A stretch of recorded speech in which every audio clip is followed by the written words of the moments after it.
É muito bom podermos juntos celebrar, bendizer e exaltar o nome do nosso Deus, não é verdade? E eu tenho dito isso no final dos cultos, mas eu quero dizer agora, nesse momento introdutório da reflexão, esse tempo, ele tem sido um desafio para nós, como igreja.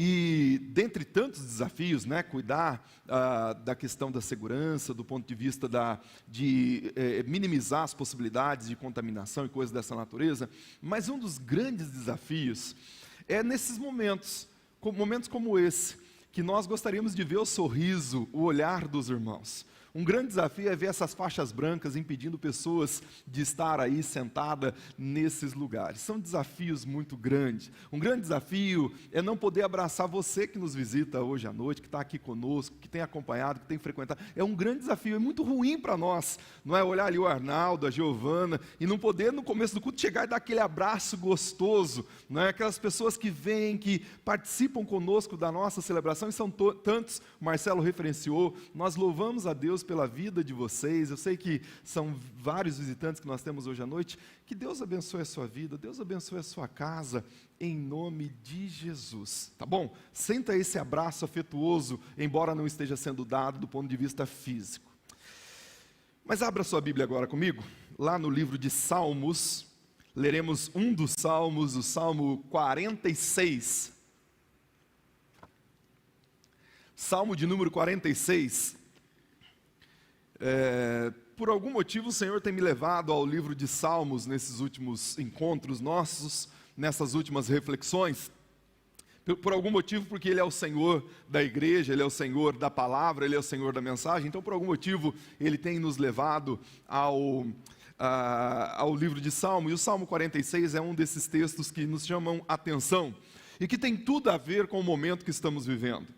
Esse momento de incertezas, esses momentos como esse de inseguranças, momentos como esses que nós não sabemos o que pode acontecer, o que virá amanhã, não é? Nós não sabemos. O que nós sabemos é que o nosso Deus está conosco.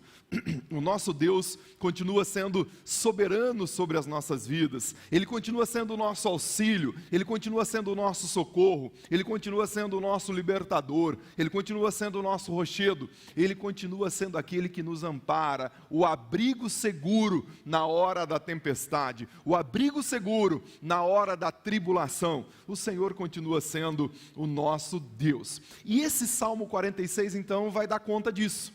O salmista abre o seu coração num arrombo de confissão, de visceralidade de coração, mostrando ao Senhor a confiança que ele tinha em Deus. Nós não sabemos exatamente quem escreveu o Salmo. Não é? Nós sabemos que os filhos de Corá foram aqueles que adaptaram para o culto. Então esses salmos eles eram cantados no culto. E a ideia aqui é que o povo cantasse e abrisse o coração em confiança a Deus. Então nós não sabemos quem escreveu esse salmo. Antes de ler, não sabemos quem escreveu esse salmo. Mas nós temos muitos indícios que esse salmo foi escrito provavelmente em um dos dois momentos de grande angústia do povo de Israel. Em especial, o povo de Israel quase que sitiado dentro de Jerusalém.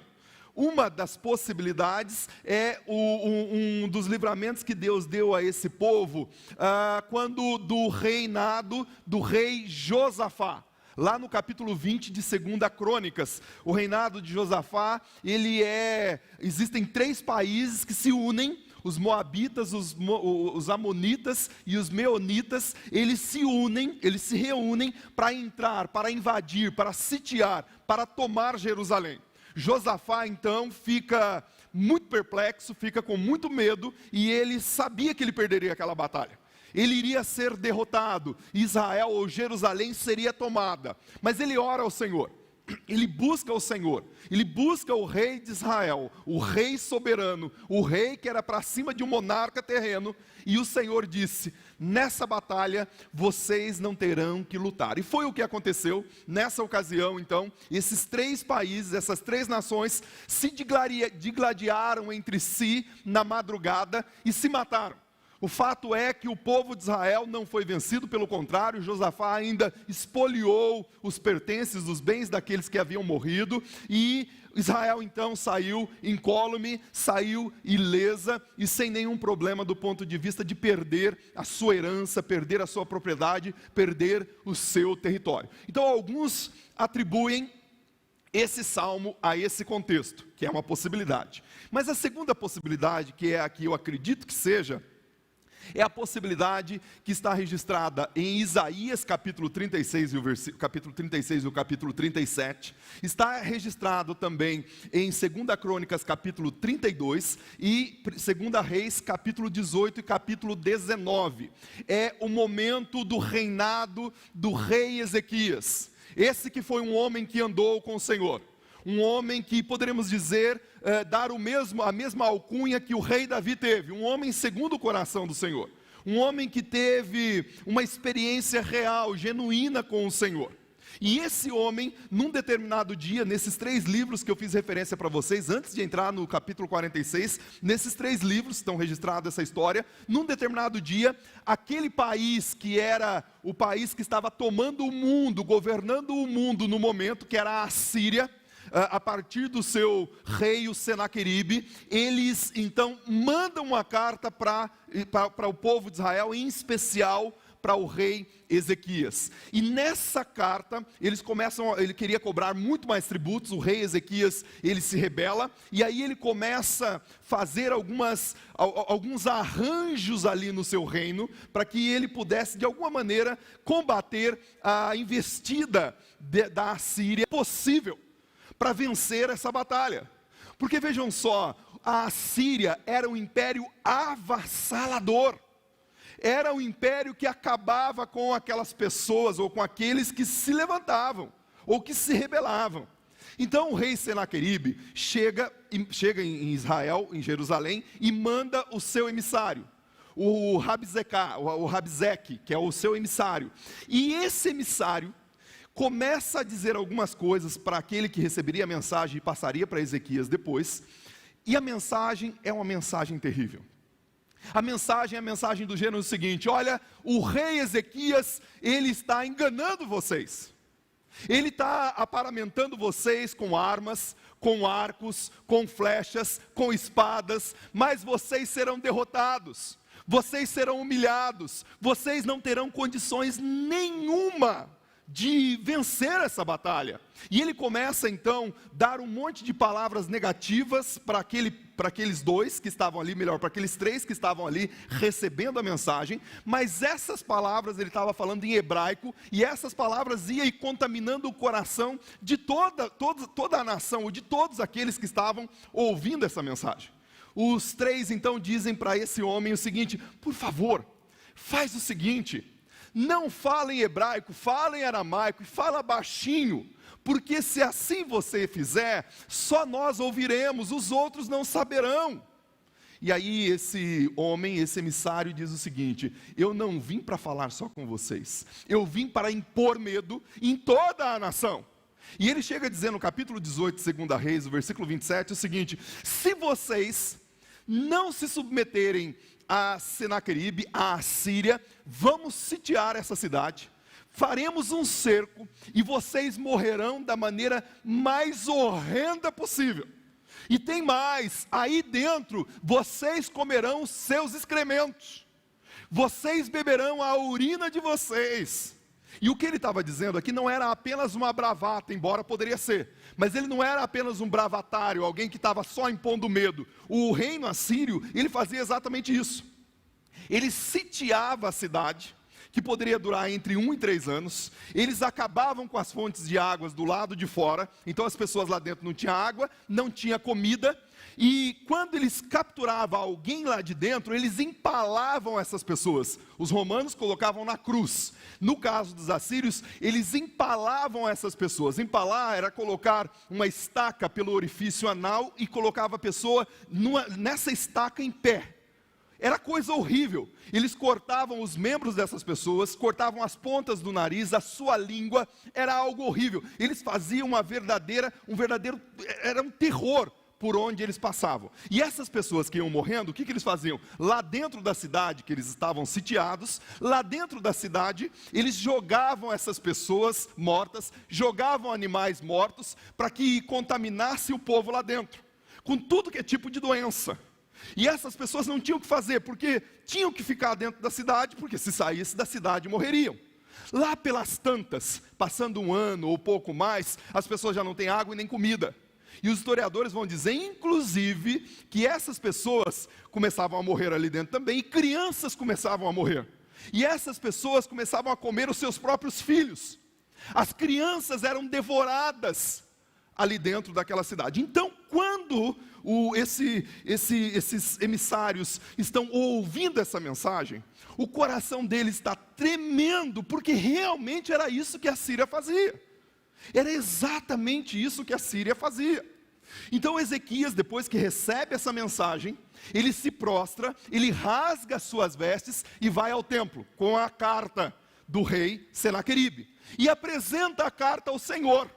E nessa carta o rei Ezequias diz: Senhor, esse homem está vindo contra Jerusalém, está vindo contra Israel, ele vai matar todo mundo, mas tem um detalhe: o que ele está fazendo é se opor ao rei de Israel, e o rei de Israel não sou eu sou apenas uma secla desse rei. O rei de Israel é o Senhor. Ele está dizendo que em Israel não há Deus como os outros países, que ele queimou os ídolos. Ele está dizendo que em Israel o nosso Deus não pode nos livrar. Senhor, ouve a minha oração. Então o profeta Isaías traz a palavra sobre essa oração e diz ao rei Ezequias: Ezequias, fique com o coração em paz, porque esse homem não entrará em Jerusalém. E tem mais, vocês não terão que erguer um dedo sequer, eu tomarei conta dessa batalha. E tem mais, por onde Senaqueribe chegou a Jerusalém, o mesmo caminho ele tomará e irá embora. E na madrugada dessa noite, eu os ferirei. Eu serei o Senhor. Então agora imagine todo esse contexto aqui que você acabou de ouvir. Imagine pelo menos 200 mil homens. Imagine aqui a porta ou a fortaleza de Jerusalém. Existia uma fortaleza que eram os muros e a porta central.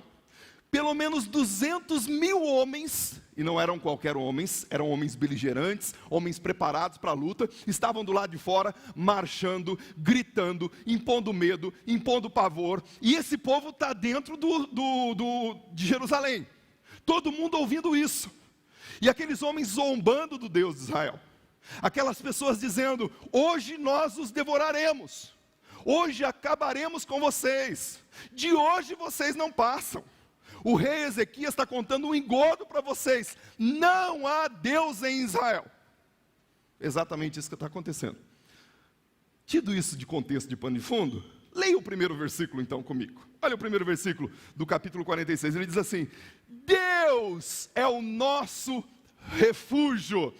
Congregação de Israel, diante de tudo isso que vocês estão vendo, diante desse inimigo intransponível, no caso deles era um inimigo visível, mas no nosso caso, diante de um inimigo invisível, o nosso Deus é o nosso refúgio, é o lugar onde nós podemos nos abrigar da tempestade, é o lugar, é um abrigo seguro, mas não é qualquer abrigo, não é aquele abrigo que mesmo você estando debaixo dele, você pode ser alvejado por um tiro ou por qualquer coisa que seja. Não, o nosso Deus é um abrigo seguro. Então aqueles que estão verbalizando coisas lá fora, aqueles que estão vociferando palavras de maldição, eles não terão a vitória contra vocês e contra nós. Por quê? Porque o nosso Deus, Ele é o nosso refúgio. Irmãos, o nosso Deus continua sendo o mesmo Deus de Ezequias, continua sendo o mesmo Deus de Israel. Ele é o mesmo ontem, hoje e para sempre e eternamente, vai dizer o escritor dos Hebreus capítulo 13. Ele continua sendo o mesmo Deus. Diante da pandemia que estamos vivendo, Ele continua sendo Deus. Diante do problema que você está enfrentando na sua empresa, Ele continua sendo Deus. Diante do problema que você está enfrentando no seu casamento, Ele continua sendo o refúgio. Ele continua sendo o Senhor de toda a glória. Então ele diz: povo de Israel, primeira igreja batista em Foz do Iguaçu, aqueles a quem a essa voz escuta, Deus continua sendo o nosso refúgio. Só que Ele não é só o refúgio, Ele é um socorro, não é um socorro sazonal, não é um socorro esporádico, não é um socorro de tempos em tempos, mas Ele é um socorro bem presente. Ele é presentificado em nossas vidas, Ele está conosco, Ele quer agir e abençoar você em todos os momentos da sua história. E Ele disse que jamais nos abandonaria. O Espírito dEle habita em nós. Nós carregamos um altar ambulante desse Deus. Irmãos, então, eu não sei o que pode estar afligindo você, mas saiba, Ele é o socorro bem presente na hora dessa tribulação que você está enfrentando, na hora dessa angústia. Eu já disse aqui que a palavra angústia é um sufocamento. A ansiedade é você querer resolver aquilo que não aconteceu ainda. A angústia é um sufocamento. É como se alguém estivesse pegando o seu pescoço e te sufocando ao ponto de você não ter mais a anima, mas a alma, mais o ar, o pneuma vai se acabando dentro de você. Então, esse Deus que nós servimos é um socorro bem presente. Então Ezequias grita para o povo: o nosso Deus é um socorro bem presente. Capítulo 18, versículo 2 do mesmo livro de Salmos, ele vai dizer: o nosso Deus é o nosso refúgio, a nossa fortaleza, o nosso rochedo, o nosso salvador, o nosso libertador. Nele nós podemos confiar. Eu não sei qual é o problema que você está enfrentando, se é que você esteja, mas uma coisa eu posso te dizer peremptoriamente, rotundamente, com certeza e convicção de coração: o Senhor continua sendo esse socorro bem presente na sua vida, na sua história, na sua família. Pastor, mas é insolúvel. Para Ezequias também era. 200.000 homens, o soldado inclusive de Senaqueribe vai dizer para os soldados do povo de Israel o seguinte: Senaqueribe está disposto a dar a vocês 2.000 cavalos, se vocês tiverem aí 2.000 soldados. Debochando dos soldados de Israel, porque de fato eles não tinham essa vocação, eles iriam perder aquela batalha. Então, o Ezequias, ele olha e diz: eu confio em Deus, a despeito da minha fragilidade, a despeito da minha improficiência nessa área. Eu não sou proficiente, a despeito daquilo que eu não consigo realizar na força do meu braço, o meu Deus pode, Ele pode. 200.000 homens para Ele é nada. Lembre-se de uma coisa: com Deus você sozinho, e isso aqui não é palavra de efeito, com Deus você sozinho é multidão. Com Deus você sozinho sempre será multidão. Então quando você crê nesse Deus que é socorro bem presente na hora da angústia, você não precisa temer. Olha o verso 2, que interessante. Ele diz assim: por isso não temeremos. Para no por isso aqui. O que é por isso aqui? Por isso ou portanto na sua Bíblia, ele está conectando com o que ele está dizendo anteriormente. Então ele está dizendo o seguinte: nós confiamos nesse Deus Todo-Poderoso. Seria patético eu acabar de dizer que confio nesse Deus, e aí quando vem as vicissitudes da vida, os percalços da vida, eu começo a gritar: ai meu Deus, eu estou morrendo de medo, eu vou ser consumido. Acabei de dizer, eu disse que Ele é socorro bem presente, eu disse que Ele é uma torre, eu disse que Ele é o meu libertador, eu creio nisso. Então não há espaço para esse patetismo, não há espaço para isso. Ou eu confio em Deus, entrego as minhas questões, entrego as minhas necessidades ao Senhor, ou então eu não posso dizer que Ele é socorro bem presente na hora da minha angústia. Porque se eu digo, eu preciso crer, e eu preciso crer de fato e de verdade. Então ele diz: por isso não temeremos, por isso eu não ficarei com um bulício interno, eu não ficarei naquele languido existencial, como quem não consegue levantar da cama diante de um problema. Respeito à depressão, nós temos a psicóloga aqui e outros psicólogos aqui que cuida, e quando tiver necessidade procura. Mas quando você está no Senhor de verdade, Quando o Senhor é a sua experiência real, como diz 1 João capítulo 4, versículo 18, a presença do perfeito amor, que é Jesus Cristo de Nazaré, lança fora todo medo, lança fora todo languido, lança fora toda ideação depressiva. Ele lança fora, meu irmão.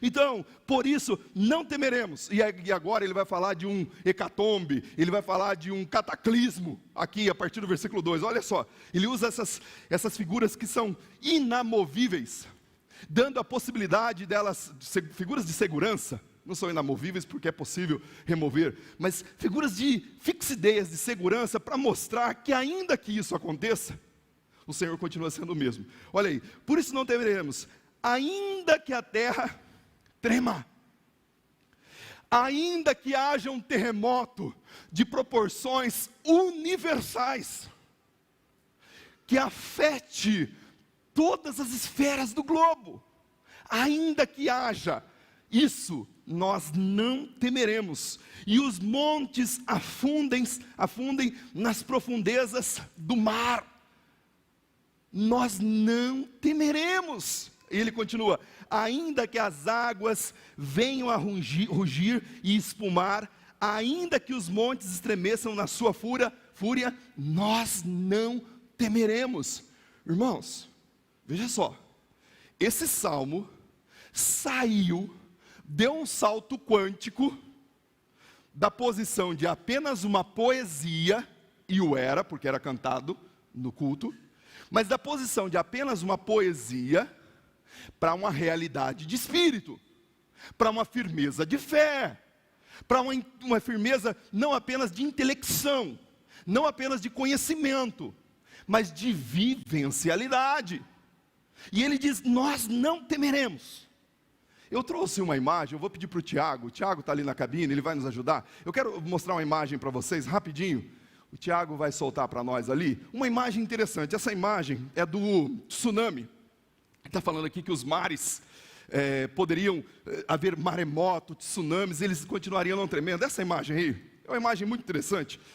Os irmãos vão se lembrar, aqueles que já estavam vivos, né? Não que você que não tinha nascido estava morto, mas você não tinha nascido ainda. Então aqueles que já estavam vivos nessa época, o tsunami que aconteceu lá no Polo Norte. Depois de lá ainda teve aquele terremoto do Japão bastante grave, e do Chile, que alterou muita coisa ainda o nosso globo terrestre. Mas o sismo também afetou a forma da Terra. A forma da Terra aplanada dos polos e com maior diâmetro sobre a linha do Equador, variou uma parte em 10 milhões. Então, não é perceptível a olhos humanos e sensação, mas ele tornou a Terra um pouco mais redonda, fazendo com que o seguinte, aliás, ele vai falar ali que todas as mudanças não são perceptíveis, tal. O sismo diminuiu ainda o comprimento nos dias, alguns microsegundos, 6,8 tal. Então, só para os irmãos terem uma noção da fúria desse tsunami. Passa a próxima mensagem. Passa a próxima, por favor. Isso. Está bem pequenininho ali, mas eu estou mostrando essa imagem por causa disso aqui. O Senhor é o nosso socorro. Essa informação aqui é dos irmãos da Portas Abertas. É uma missão que trata da igreja, ou que cuida da igreja perseguida pelo mundo. Vale a pena, se você quiser entrar no site deles e se inscrever, você recebe boletim sobre o que está acontecendo na igreja perseguida do mundo, para você orar e pode até investir e abençoar.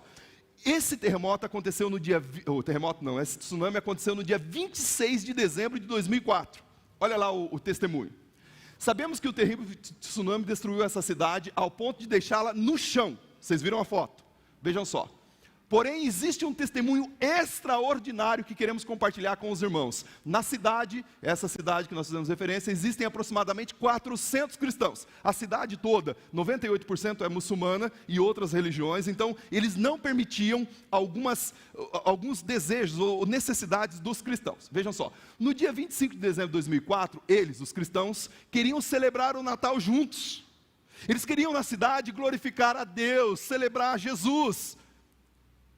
Porém, a população da cidade recusou que fosse celebrado o Natal naquela cidade. Recusando o pedido dos cristãos, e disseram: se vocês quiserem festejar o Natal, então vocês subam lá na montanha, lá no rochedo. lá naquele lugar distante, vai demorar, você vai para lá e celebre lá, aqui não. Então os 400 cristãos saíram da cidade no dia 25 e foram para a montanha celebrar o Natal. Ali eles passaram a noite. No dia seguinte, de manhã, dia 26 de dezembro, aconteceu o maremoto e o terrível tsunami que destruiu a cidade inteira e trouxe muitas mortes. A cidade foi destruída, milhares de pessoas morreram. No entanto, o povo de Deus passou o Natal na montanha e foi salvo. Passa o próximo slide, por favor, Tiago. Eles estavam bem no topo dessa montanha. A cidade toda destruída, muitas e milhares de vidas se perderam, e eles estavam no topo dessa montanha. Pode tirar. O Senhor é o seu socorro. O Senhor cuida de você. O Senhor é o Deus que está interessado na sua vida, no seu coração, na sua história, na sua família, na sua casa, nos seus projetos. Ele é o socorro bem presente na hora da angústia. Então, pode haver tsunami, pode abalar, as placas tectônicas podem ser abaladas, os montes podem sair dali pulando, mas Ele continua sendo o meu refúgio. Irmãos, esse Deus é seu refúgio de verdade? De verdade mesmo, você pode dizer assim: Senhor, quando eu estou passando aquela situação de perigo, de estresse, eu sei que eu posso chegar ao Senhor, e eu terei a segurança. Olha o versículo 4, há um rio, cujas correntes alegram a cidade de Deus, o lugar santo das moradas do Altíssimo. Naturalmente aqui, provavelmente o escritor está fazendo referência àquele aqueduto, que existia ali dentro da cidade, que os inimigos não conseguiram fechar as portas, não é? As comportas da água para entrar, mas esse rio é uma referência, pelos olhos da luneta da revelação divina, ao que Jesus falaria, lá em João capítulo 7, que diz que do seu interior, do interior daqueles que confiam nesse Deus, do interior daqueles que confiam no Senhor, fluirão rios e mais rios de águas vivas. Ezequiel no capítulo 47, ele vai dizer, ele tem uma visão, que ele vai ao templo, e do templo, da soleira do templo começa a fluir águas, e essas águas se tornam um rio, e aí ele começa a andar naquele rio, passa 500 metros, a água está no seu tornozelo, mais 500 metros a água nos seus joelhos, mais 500 metros na sua cintura, e depois dos 500 metros finais não dava mais para ir. Ele estava aprofundando-se no rio do Senhor, e aquele rio, vai dizer Ezequiel, que por onde aquela água passa, até o mar morto, se torna em água doce, e ele vai transformando, ele vai dando vida, ele vai florescendo, ele vai dando ao rio, os peixes se multiplicam aos milhares. É esse Deus que quer multiplicar na sua vida, é esse Deus que quer florescer na sua vida, é esse Deus que quer fluir e fruir do seu coração, com rios de águas vivas. Irmãos, nós precisamos crer, eu tenho encontrado pessoas que estão vivendo uma depressão existencial nesse momento, e a gente respeita, mas irmãos, em nome de Jesus, o nosso Deus é o nosso socorro, Ele é o nosso socorro. Você pode ser contaminado por essa doença? Pode, nós sabemos. Ninguém está incólume, ninguém está livre, mas Ele continuará sendo o seu socorro, mesmo se você estiver numa UTI de hospital, e continuará sendo, e se Ele te levar para a glória, amém, mas Ele continua sendo o nosso socorro bem presente na hora da angústia. Precisamos crer nisso, esse é o nosso Deus. O Deus em quem nós confiamos. Há um rio que flui desse Deus. Olha o versículo 5, Deus está no meio dela a cidade de Jerusalém, mas aqui, pense na cidade de Jerusalém como a cidade de Deus, não como um espaço geográfico lá no Oriente Médio, mas a cidade de Deus, a habitação do Altíssimo. E hoje a cidade de Deus somos nós, a habitação do Altíssimo sou eu e você, somos o santuário de Deus, e Deus habita no nosso meio. Mateus capítulo 18, versículo 20, vai dizer que onde estiverem 2 ou 3, numa reunião como essa, Ele estaria no meio, não é no canto lá, é no meio. para que olhe, prescrute, veja o seu coração e abençoe a sua vida. Então, o Senhor está no meio dela e ela não será abalada. Se você estiver com esse Deus aqui, se você estiver com esse Deus aqui, guarda isso que eu estou falando agora. Salmo capítulo 125 vai dizer que os que confiam no Senhor são como os montes de Sião, que não se abalam, mas permanecem para sempre. Assim é o Senhor em volta do seu povo. É exatamente isso. E os países vizinhos podem vir com bravata, como fizeram aqui com Ezequias, mas o Senhor manda eles calarem, porque o Senhor está com você. Então, Ele está com você. Você não será abalado nessa situação que você está passando, não será abalado. Deus ajudará você desde o amanhecer. Talvez na sua tradução esteja desde a antemanhã. E é lindo isso aqui, porque quando você olha lá para Isaías capítulo 37, do 26 em diante, você vai perceber que o auxílio de Deus em relação àquela situação fixa e histórica que aconteceu, Senaqueribe tentando entrar e possuir Jerusalém, foi na madrugada. Depois leia Isaías capítulo 37, do versículo 26 em diante, você vai perceber que foi na madrugada. Versículo 26 em diante, mas especificamente o versículo 36, vai mostrar Deus mandando um anjo e matou 185 mil homens. E aí eu me lembro do Salmo capítulo 30, versículo 5. Lembra o que está dizendo lá? Ajuda eu aí. O que diz lá em Salmos capítulo 30, versículo 5?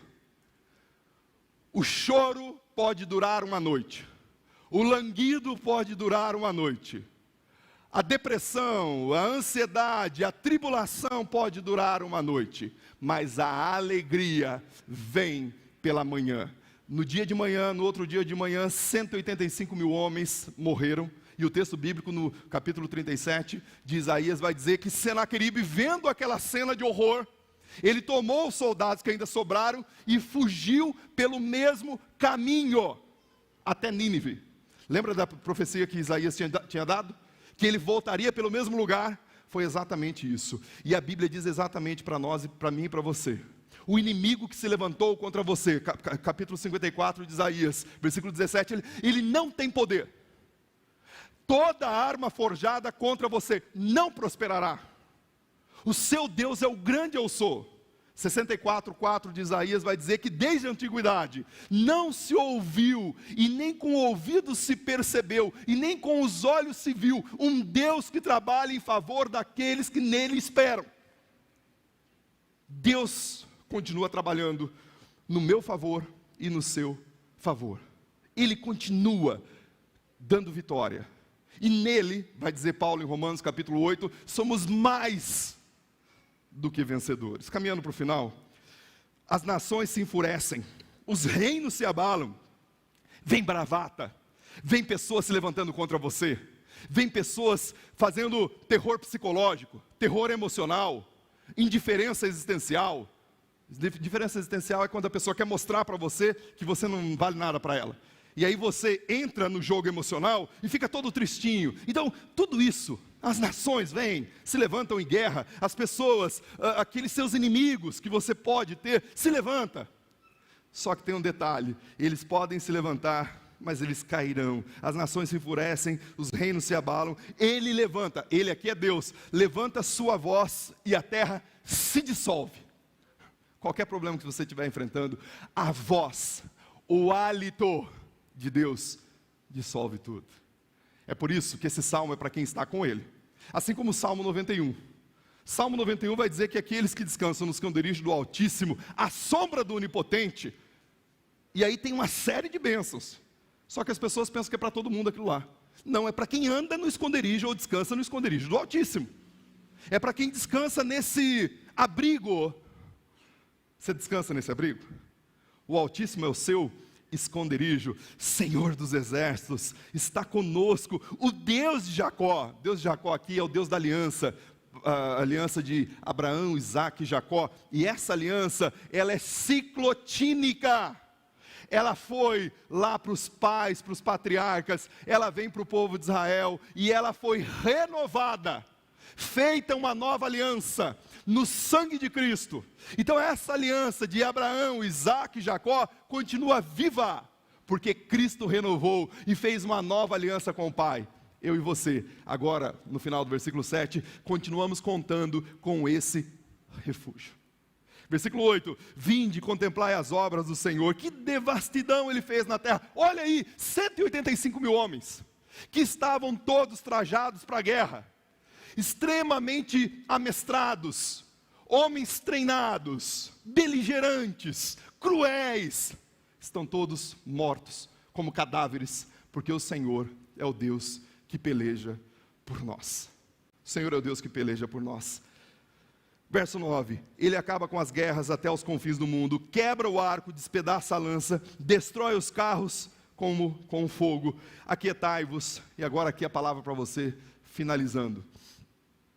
Deus agora toma a boca do salmista, e ele diz, aquietai-vos e sabei que eu sou Deus. Está com buliço? Está com depressão? Está ansioso? Está nervoso? Está nervoso? Não vai pescar não. Se aquieta em Deus. Aquietai-vos e sabei que eu sou Deus. Irmãos, Deus continua sendo Deus. E Ele continua trabalhando em seu favor. Aquieta o seu coração. E confie nele. Sim, confie nele. E aí, sou exaltado entre as nações, sou exaltado na terra pelo testemunho da vitória na sua vida. Finalmente, verso 11, o Senhor Deus dos exércitos está conosco, o Deus de Jacó é o nosso refúgio. Ele falou a palavra refúgio pelo menos 3 ou 4 vezes, para poder, não é uma redundância apenas pela repetição, mas é para fixar no seu coração que Ele é esse refúgio, esse lugar seguro, essa torre forte, essa fortaleza. Aliás, o hino Castelo Forte de Martinho Lutero foi composto, baseado, fulcrado aqui nesse capítulo 46, especialmente no versículo 1 de Salmo. Ele é o nosso refúgio, Ele é a nossa fortaleza. O Deus cuidador. Eu não sei como está a sua relação com esse Deus, mas bem da verdade é que a nossa relação com Deus, ela pode ser muito melhor quando nós nos jogamos nos teus braços. Nós vamos cantar mais uma canção agora, para finalizar esse tempo. Enquanto nós cantamos, eu gostaria que você pensasse nos aplicativos aqui dessa palavra para a sua vida. Não existe nenhum outro abrigo que não seja em Deus.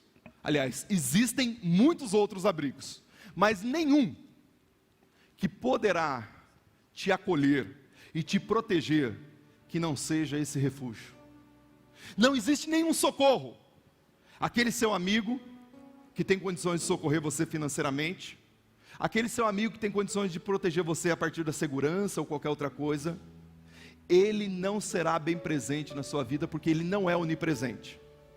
Aqueles títulos que você ostenta, que você acha que dá segurança intelectual, basta isso aqui, ó. É só lembrar de Nabucodonosor. Do dia para a noite ele se tornou um licantropo. A licantropia é uma doença psiquiátrica que o indivíduo acha que é animal. E ele foi comer grama no meio dos bichos. Então aquilo que você acha que tem com a titulação, isso aqui já foi. Aquilo que você acha que tem como vigor do seu corpo, forte, fortaleza, homem espadaúdo, ombros largos, saúde no máximo, isso aqui, apenas 2 minutos para alguns, 3 para outros, sem oxigênio, sem o ar que você está respirando agora, acabou. Aquela casa que você possui, o teto que você tem, os filhos, a esposa, tudo isso é uma bênção, mas eles não poderão ser o seu refúgio, a sua fortaleza, o seu rochedo. O único que pode ser é o nosso Deus, esse em todo o tempo.